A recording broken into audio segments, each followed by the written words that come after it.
गजमती चौका पूराला सुन हो शिव शंकर के। अब गजमती चौका पूराला सुन हो शिव शंकर। ताई चौका बैठेले राम ऐसन बेटा शिव शंकर के। अब मोतिया ते आजुरी भरला सुन हो शिव शंकर के। अब मोतिया ते आजुरी भरला सुन हो शिव शंकर के। ताई चौका बैठेली ऐसन बेटी शिव शंकर के।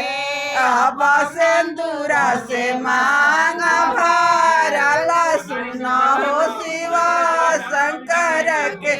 अब सिंदूरा से मांग भरला सुन हो शिव शंकर के। मामा से कान हो गोबर में गईली शिव शंकर के।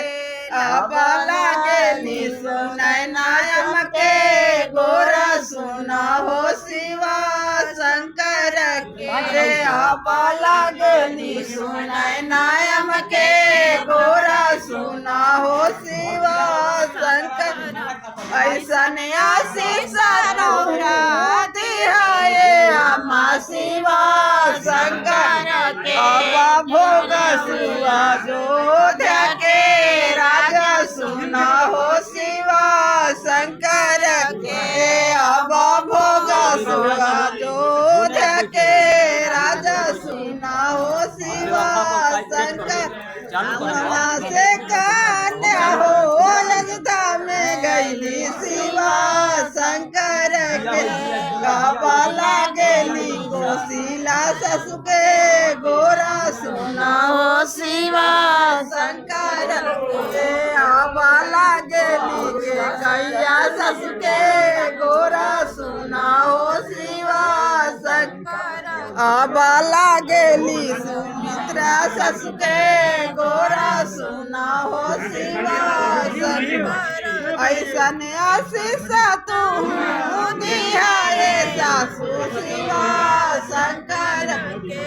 अब राम अमरा होई जासु सुन हो शिव शंकर के।